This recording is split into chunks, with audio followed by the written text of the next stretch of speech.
السلام علیکم ورحمۃ اللہ وبرکاتہ۔ الحمدللہ وحدہ والصلاۃ والسلام علی من لا نبی بعدہ وبعد۔ اعوذ باللہ من الشیطان الرجیم، بسم اللہ الرحمن الرحیم۔ رب اشرح لی صدری ویسر لی امری واحلل عقدۃ من لسانی یفقہوا قولی۔ دعوت اسلام کے خلاف مخالفین کا دوسرا حربہ، ابو طالب کو دھمکی دینا۔ جب رسول صلی اللہ علیہ وسلم اپنے طریقے کے مطابق، اپنے دستور کے مطابق دعوت حق دیتے رہے تو قریش بہت غضبناک ہو گئے اور آپ سے دشمنی پر اتر آئے۔ ان کی مجالس میں صرف اور صرف آپ ہی کا چرچا ہونے لگا۔ وہ دوبارہ اکٹھا ہو کر آپ صلی اللہ علیہ وسلم کے چچا کے پاس پہنچے اور سختی سے کہنے لگے، جناب ابو طالب، آپ عمر اور شرف کے لحاظ سے بڑا ممتاز مقام رکھتے ہیں۔ ہم نے پہلے بھی آپ سے کہا تھا کہ اپنے بھتیجوں کو روک لیں، مگر آپ نے نہیں روکا۔ ہم قسم کھاتے ہیں کہ ہم اسے اس کا کام نہیں کرنے دیں گے۔ آپ اسے روک لیں، ورنہ آپ کے ساتھ اور اس کے ساتھ ہماری جنگ ہوگی، اتنی فیصلہ کن جنگ کہ ہم دونوں میں سے کوئی ایک فریق ختم ہو جائے گا۔ بات اس حد تک پہنچی تو ابو طالب گھبرا گئے۔ ان کے لیے اپنی قوم سے جدا ہونا اور ان کی دشمنی کا مول لینا بڑا مشکل کام تھا۔ وہ یہ بھی برداشت نہ کر سکتے تھے کہ رسول صلی اللہ علیہ وسلم کو ان ظالموں کے رحم و کرم پر تنہا چھوڑ دیں۔ اس لیے انہوں نے رسول صلی اللہ علیہ وسلم کو قوم کا پیغام سنایا اور کہا، بھتیجے مجھ پر اور اپنی ذات پر رحم کرو، مجھ پر اتنا بوجھ نہ ڈالو کہ میں اٹھا نہ سکوں۔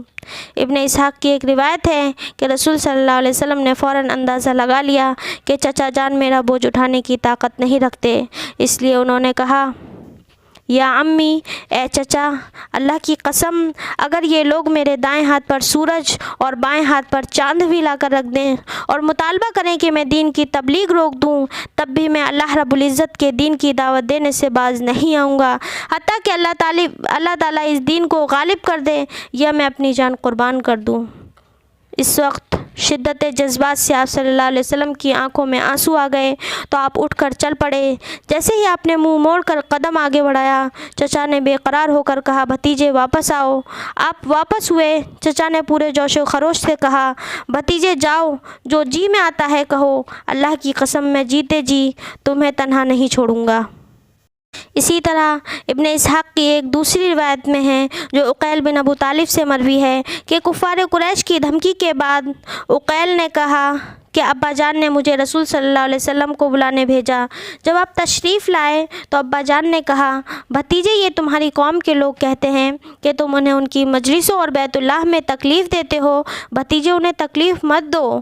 رسول صلی اللہ علیہ وسلم نے نظر آسمان کی طرف اٹھائی اور فرمایا، آپ سورج کو دیکھتے ہیں؟ وہ بولے ہاں۔ آپ نے فرمایا، جس طرح آپ اس سے کوئی شعلہ نہیں لا سکتے، اسی طرح میں بھی اپنا کام نہیں چھوڑ سکتا۔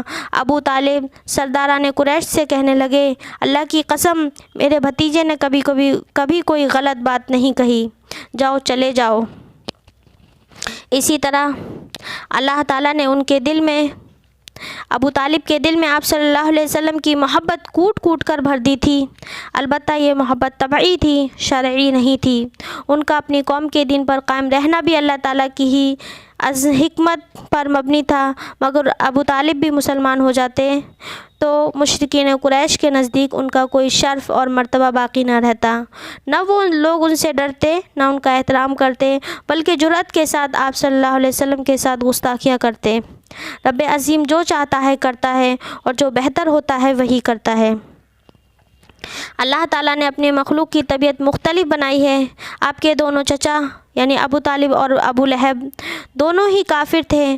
دونوں میں سے ایک چچا ابو طالب تو صرف ٹخنوں تک آگ میں ہوں گے، مگر دوسرے چچا ابو لہب جو جہنم کے سب سے گہرے گڑھے میں ہوگا۔ اسی طرح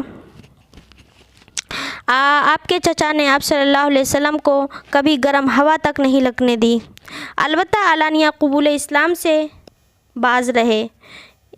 اسی طرح انہی کے بارے میں ایک آیت اتری ہے، اللہ تعالیٰ نے ارشاد فرمایا، وَهُمْ يَنْهَوْنَ عَنْهُ وَيَنْأَوْنَ عَنْهُ، اور وہ دوسروں کو اس نبی سے روکتے ہیں اور خود بھی اس سے دور رہتے ہیں۔